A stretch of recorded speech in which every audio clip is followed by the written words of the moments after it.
Good morning, good afternoon, or good evening, wherever you're joining me from. You guys remember me. I'm Trish Lindo. Hi, everyone. How's everybody doing on this fine week?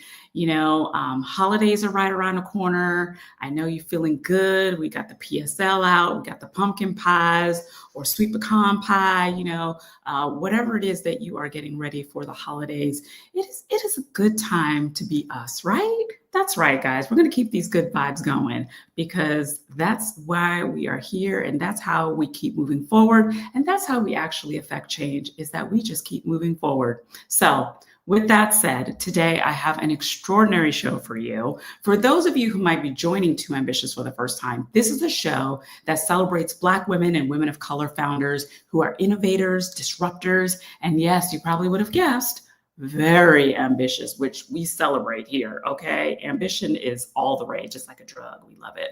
Now, today on the show, I have a change maker, Nneka Allen. Yes, yes. Now you're probably wondering, who is she? Well, I'm going to tell you.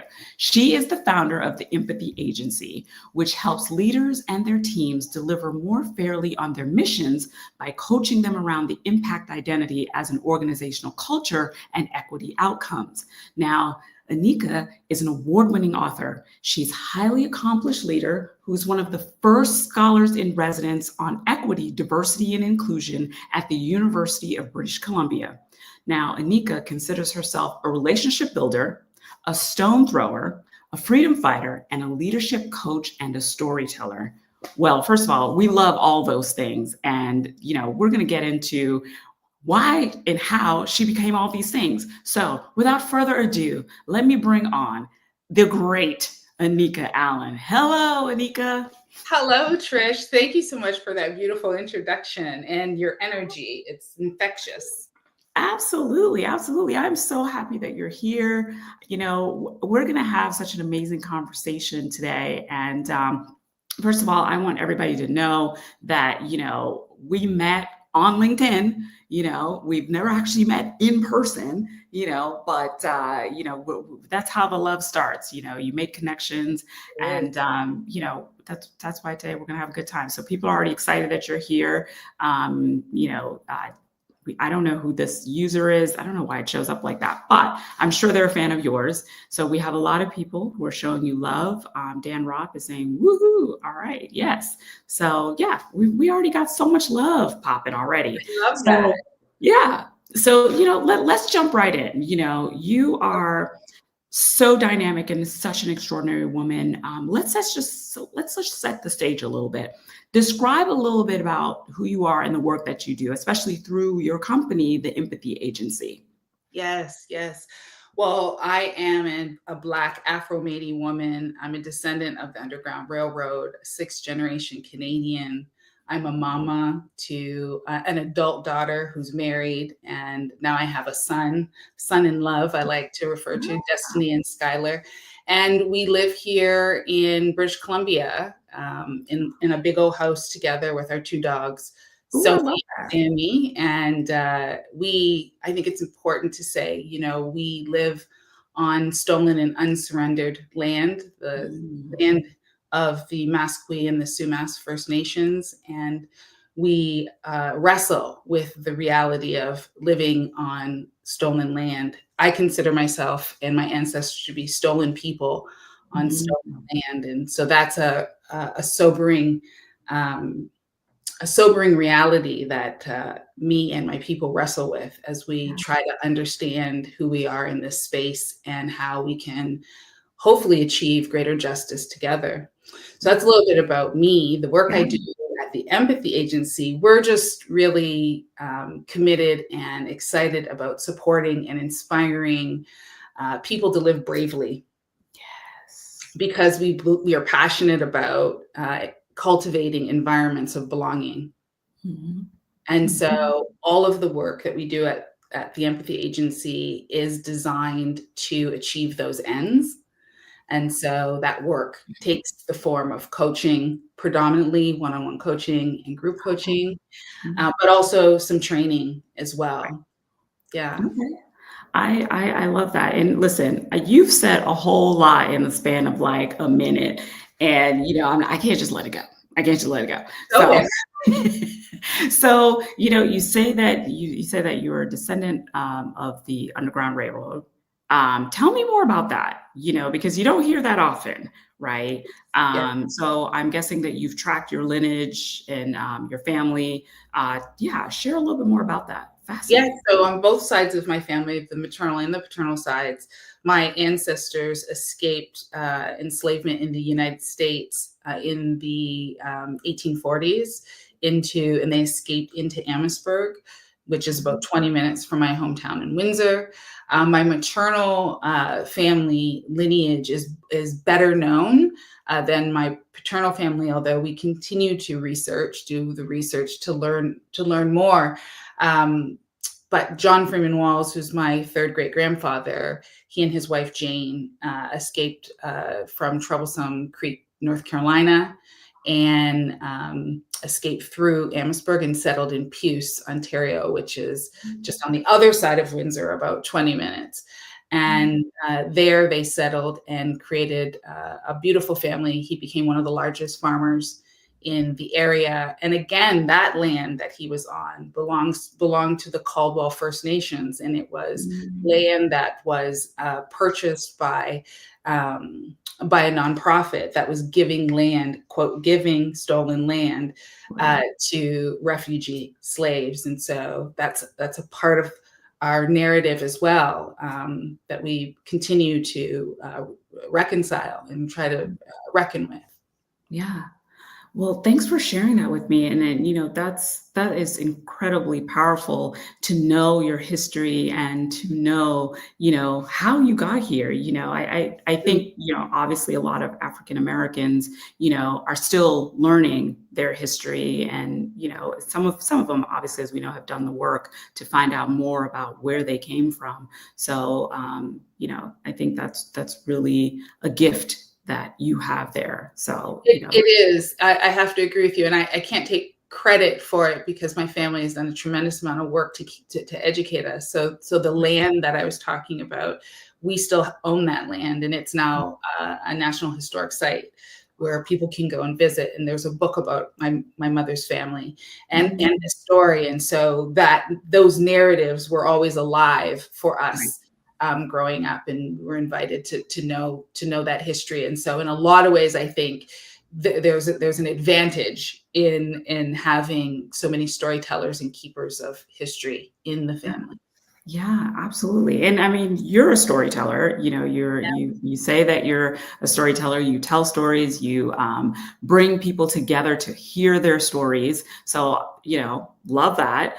But let's talk about a little bit about your career. You've had this really incredible 25-year career in the field of philanthropy as a fundraising executive. So tell me, why were you so drawn to philanthropy, especially at the start of your career? So my career began in Amherstburg, again, where my ancestors fled, slavery and escaped into. And Amherstburg is a quaint little town that's right across from Wyandotte, Michigan. And the reason why so many refugee slaves escape there is because it's the narrowest point of the Detroit River. And so as a result, that town is extremely historic. It has many buildings built by refugee slaves. And so in Amherstburg is a museum, a community museum that keeps the history of the descendants of the Underground Railroad, including some of my family members. And in 1999, the church, there was an AME church on the property of the museum. It was in serious disrepair and it was going to be torn down. And what happened was, in the 11th hour, the community rallied and a $1 million capital campaign emerged and saved the church. In that process, they were looking for a researcher and a writer, and they hired me. And so I was thrust into this amazing fundraising campaign and social justice movement, actually, right? And I had the privilege of researching the Nazarene AME Church for 6 months and poring over the primary documents associated with the building of the church, the founding of the church, who the people were. And my role was to write the stewardship report for all levels of government and investors that helped save the church. And Mhm. so that experience really radicalized me in so many ways. Mhm. It gave me a clearer view to the brilliance of Black people, our ability to survive, the contributions, the erased contributions that we make and continue to make to the communities we belong to. Um, and so nobody was calling me a fundraiser. Nobody was called a fundraiser, Yeah. right? But the work of fundraising and community building was happening. And so that's how I became a fundraiser in a nutshell. And Yeah. it wasn't until probably 2 or 3 years later when the term professional fundraiser became real to me, when I first started hearing people use that language, right? And so then I set off to, go to school and do all the formal things related to that. But that's how my Right. career in fundraising began. Wow. What I'm curious about too, I mean, you talk about how it radicalized you. Um, Once you realize like, okay, this role and being in this community is changing the fundamental basically of who I am, you know. Were you okay going in that direction and going to school and doing all the formal training? Did you feel like it was a calling, like I have to do this, you know? So I spent the bulk of my educational years up to that point very unsure about what I wanted to do. I was good Yeah. at a bunch of different things, but none of it felt like this is my work, right? None of it always was a little off, or it wasn't quite what I was hoping for. This was the first time that I had done work where it was a yes and amen in my soul, Yes, right? yes, yeah. And even though there wasn't a fundraising title attached to it at first, I knew that this was the work, right? Right, right. And so, and the interesting thing is, I watched my father do so much fundraising work, but nobody was talking about being fundraising work either, Yeah, right? yeah. And so it was really interesting that how I ended up in fundraising, and it was very soul satisfying. But Mm, I came to understand that that wasn't the ultimate goal for right. my life and for my work. Yeah, yeah, and what was that goal, ultimately? Because you spent 25 years in philanthropy, Yeah.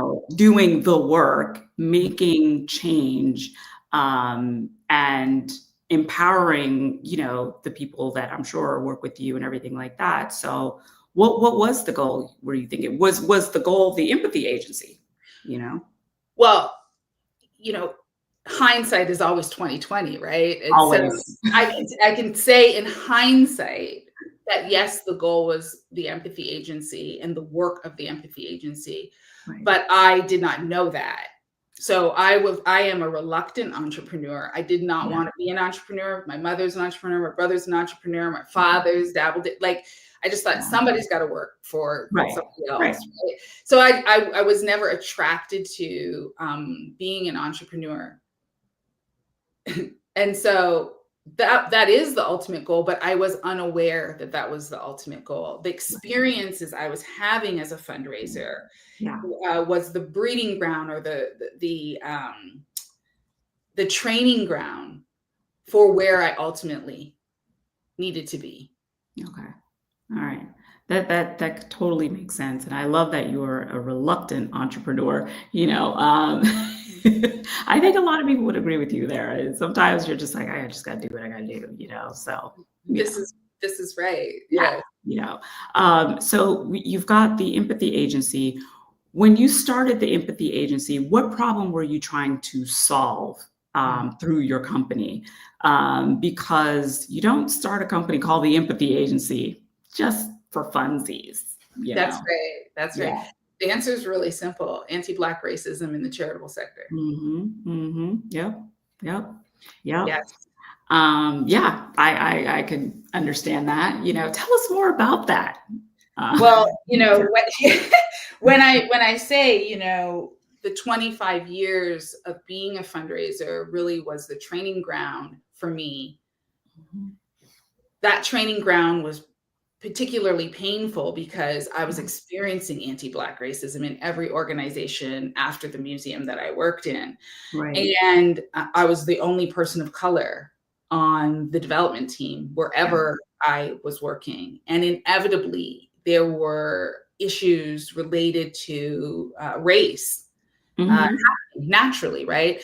And there were leaders who were inept, completely incompetent Mhm. around navigating these tensions and these inequities. Yep. And so that was a part of it. And then the second part of it is I, despite the fact that I was a very effective fundraiser and I was really good at my work, I was never promoted. Mm. And Yep. so what I did to hone my skills beyond my daytime work Mhm. was to volunteer Okay.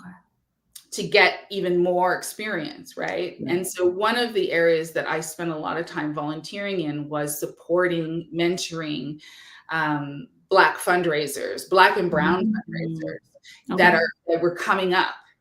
And what I began to see was that the very same thing I was experiencing, they were experiencing too. And it was in some cases more acute Yeah. and even more painful because they didn't know how to navigate it. They didn't know how to perhaps escape it or that they could escape it. Right. And so I ended up spending a lot of time with these young people, helping them escape or bring their issues forward so that they could be addressed. And so that began to give me a line of sight into the sector beyond my own experience. Right. And so those were the motivators Yeah. Yeah. um, around the creation of the Empathy Agency and Yeah. that particular problem of anti-Blackness that just is pervasive, Yeah. actually, throughout the Yeah. sector. Yeah, very much so. And the work that you're doing through the Empathy Agency, tell us a little bit more about how you go about, making those changes, and sort of kind of finding ways I don't even know if it's possible, but you're doing it to solve anti-racism. Is it possible? What are some of the things that you're doing? Yes, I think it is possible, but it's up to the individual, Mm, right? yep. Yep. You have to decide that you have a role and responsibility in addressing the problem. And so when people find themselves understanding or at least accepting that they do have a role to play, Yep. right, in creating more belonging environments, Yeah. that's a great time to begin to do some of this work. And so Right. I have a number of different coaching programs Mhm. that focus on this. So I have one that is 12 weeks long, and it really dives into identity and what identity has to do with culture and what impact Right. identity and culture have on equity outcomes, right? But it centers the individual in that so that they can understand what their own role and responsibility is, the Right. changes that they need to begin to make. There's a Yeah. process of decolonization that has to happen. There's a real confrontation with white supremacy culture that has to happen, right?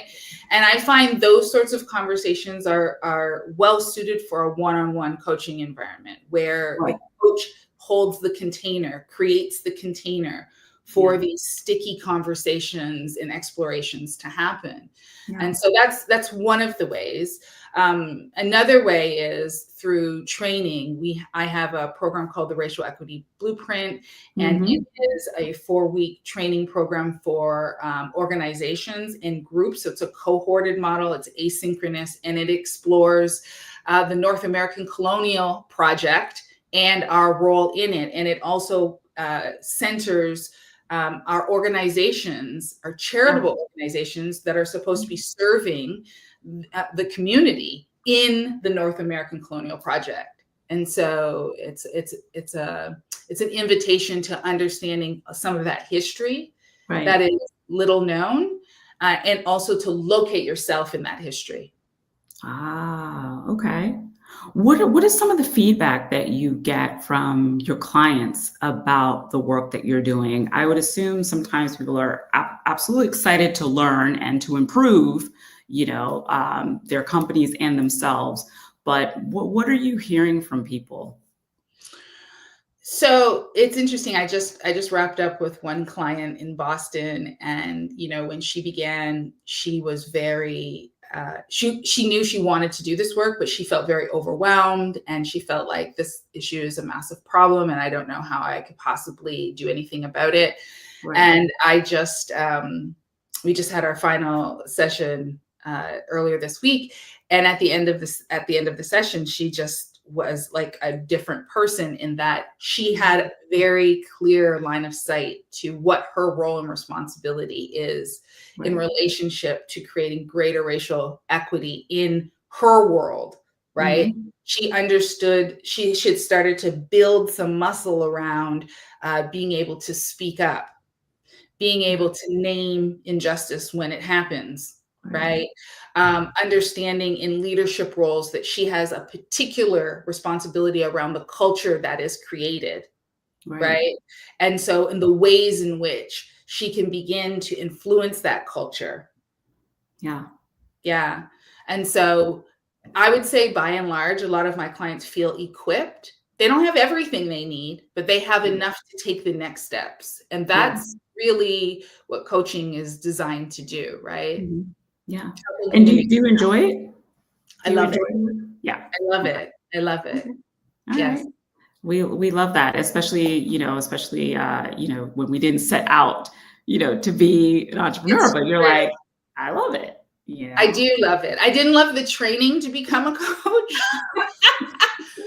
But it's really funny. One of my good friends, Steven, we both studied organizational coaching at UBC together, and the program was problematic on a lot of levels, but in a lot of other ways, it taught us so much. And so, as we came away from that program, we still laugh. We're like, Yeah. oh, even though it was painful, they taught us something. Yeah.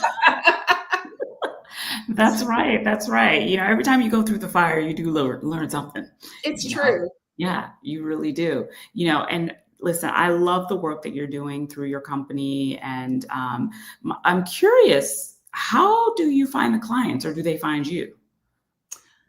A lot of times the clients find me. Okay, So, that relationship builder of my identity, I really believe that relationship building is the center of all things that absolutely. matter, and Yeah, our relationships are the center of all things that matter. And so, um, so many people find me either through someone who already knows me, someone who's already worked with me, okay. or people who follow me online and want to take the leap, um, perhaps saw me speak somewhere. So there's always that sort of connective tissue in operation, and it's not to say that anybody can book a discovery call with me to learn Yeah, more about coaching, but okay. that's typically, and you can do that through my website, but typically it's people who've seen me, know someone's Right, talking to someone else about the work that they've done or the growth that mhm, they've seen in their friend or their colleague, and are right. curious, what have you been doing. Yeah, yeah, and that's when you are making an impact. People, word of mouth, people are talking about you, so that Yes, is, the yeah, best that's a marketing. brilliant thing. Yeah. So I also know that, and I've said it before, you're an award-winning author, you're a storyteller, but you're also a joint editor of the book Collecting Courage, Joy, Pain, Freedom, and Love, that you collaborated with 15 other authors, mainly fundraisers from the United States and Canada, share their story. Tell us a little bit about that collaboration and how it became a book.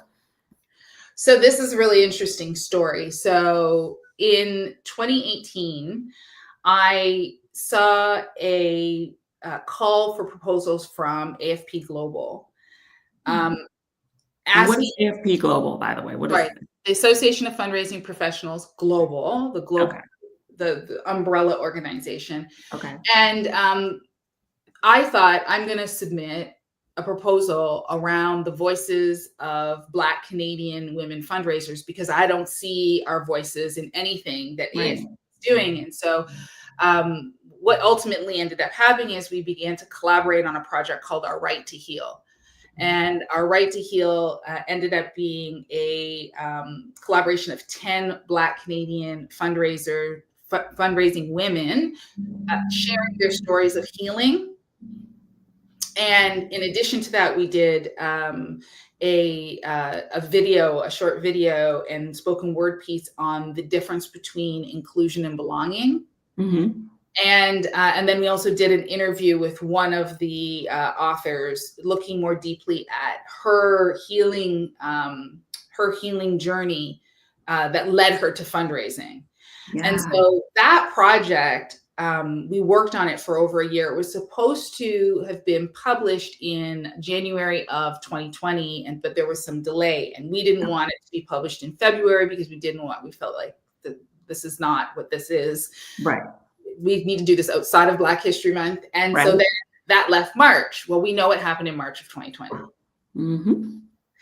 Yep. COVID. And so everything got delayed. I actually was really worried that the project wouldn't come to life. And ultimately, in the end, AFP Global just chose a date in May and said, okay, this is when we're going to go live with the project, finally. So we're very excited. But what we didn't realize, and this is just, this is providence in so many ways. The project was launched the day after George Floyd was murdered. Wow.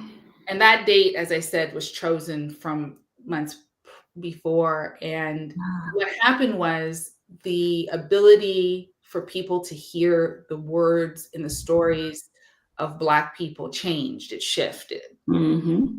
And it opened up. And so as a result, we had a lot of amazing feedback from that. And we had started a really informal conversation in December with a local author in Toronto who said at a meeting we had when we were reviewing her book, I've always thought I'd like to write a book about what it is like to be Black in fundraising, like, fundraising while Black type of thing. And, so we kind of very casually talked about it, right? And then left, like that's where the conversation started and ended. Well, when Our Right to Heal came out and the response to it was just so visceral, she called us and said, I think the time is right now to do this book. And we agreed. And so I brought it to the collective, to the Black Canadian Fundraisers Collective. And we said to the members, anybody who wants to write and be a part of this project, you can. And so people put their hands up and came forward. And then we said, well, we'd like this to be binational. So then we thought of some of our American sisters who we thought would be great contributors to the project. And then they joined us. So between from June to November, we planned the whole thing and published it. Wrote it, published it. So you guys were playing. Y'all weren't playing. Yeah. We were not. Oh my goodness. Wow. And I think, I have the website up here. It is Collecting Courage is a powerful and moving collection of personal experiences written by Black fundraisers that chip away at the idea of an inherent goodness of the charitable sector. That's right. Woo. Listen, we could just have a show just about that. Yes, we could. Yes, we could. Just on that. Because I've heard stories too. I don't know one person of color who does not have stories. Yeah. And it's just the irony, right? You're like, this shouldn't happen in this space, but here we are. Here we are. Yeah. So you had a chance to work with some brilliant people here. What's come of that now? You can buy the book. You can absolutely, yes, you can absolutely buy the book. If you go to training and learning on the site, you'll see sort of the spin-off from the book is a cohorted training opportunity for leaders who want to discover what their path to action regard is. And so this is a 8-module course that is done in community, in cohort. It's asynchronous, but it's also virtual and live. There's some live virtual elements as well. And it happens over, we give about 12 weeks to complete the 8 modules. And the editors, myself, my sister Nicole Salmon, and Camila Pereira, we open with a welcoming session and we close with a welcoming session to make sure they're making meaning and they're sort of looking to the future around what it is they're going to do next. And then we have an alumni community that has headed into our 6th cohort. So we now have an alumni community that that shares with one another, you know, what is happening for them as it relates to this issue, and helps them stay grounded and accountable as well.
Hi.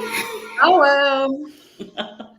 So I'm not sure what's going on, but I think we had a power surge. So it just knocked everything out. That's okay. Life happens. It's all good. It's all good. A little razzle dazzle never hurts anybody, you know. That's right. Yeah, so I'm sorry I left you there hanging. Were you scared? No, I wasn't. It's like, she'll be back. I trust Black women. That's right. That's right. Okay. So you were talking about collecting courage. So finish up there. We were almost to the end anyway, but finish up there. I might have missed some of what you were sharing about. What was the last thing you heard? The last thing I heard was the plans that you guys are having. Someone says we love Raza. Yes, we do. You've got the cohort that people can sign up for. It's 8 weeks. Yes. And I think after that, it kind of started glitching, then it went away. And so the only other thing I mentioned was that we have an alumni community for folks that finish the cohorts. They can move into the alumni community so that they have a community of accountability, a community of care, a community that can help them continue their learning. And so that's sort of what has emerged from the book. I love that. And I think that one of the things about your book, and I just want to kind of make clear, is the only place to find the book on the website or on your website or can you find it like on Amazon or anything like that? It's on Amazon. Yes. Oh. It's on Amazon and it's on our website. Perfect. Collecting Courage. I love that. Now, my question to you, Nneka, what do you dream about? What's your big dream for yourself? This is such an interesting question. So I'm in about 3 weeks, I'm going to be 50. And right now. yes, I am. I'm very Yeah. excited. Um, Up until about 6 months ago, I hadn't dreamed like Mm, dreams that I would remember. I hadn't dreamed for years. mhm. But as of late, I have been dreaming. And the really interesting thing about it is my dreams, I find, are always the ones I remember at least, are always uh, wrestling, trying to resolve issues. Like I'm Yeah. trying to solve for something Yeah. Yeah. always in my dreams, right? And when I think about, my life's work, in so many ways, my work is about trying to solve for, Mhm. injustice, Yeah. and what is my role to play in that, and what is my responsibility in that. So much of my dreams are wrapped up in that sort of rigor. And I know Mhm. for some that might sound like not so great. No, it's still great. Yeah.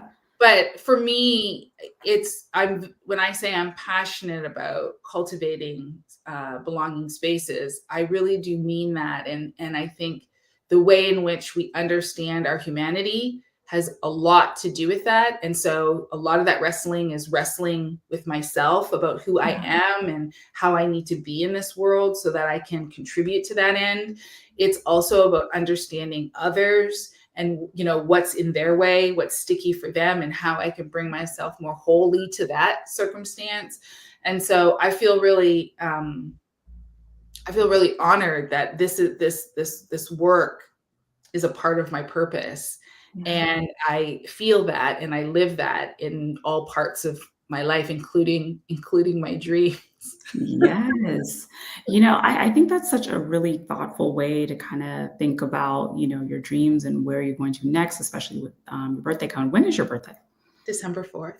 Hey now. Listen, my birthday is Sagittarius. November 23rd. All the Sagittarius, we're really the Hey, best people. I Yes. mean, period. That's Come all. on. All the other signs are like, wait a minute. you They, know, they certainly are, but it doesn't change the fact. Exactly, exactly. Listen, we've got comments saying, "Hey, you look great." Coming up on your 50th. I would Thank never you. have thought that myself either. I concur. So thank you for that. Oh, that's my dad's birthday. Oh, I Hey, love that. I love that so much. yeah, I love that. Now, my final question to you, Anika, is: do you consider yourself ambitious? It's a great question. So my initial reaction to the word ambitious is a bit visceral, and I feel like I want to sort of recoil from it a bit. However, when I started to like really inquire for myself, like, well, what is that feeling about? Yeah. I discovered that that feeling emerges from ambition that is tethered to capitalism. Mm, But when ambition is tethered to justice, it turns into a whole other thing for me. And yes. so my answer is an emphatic yes.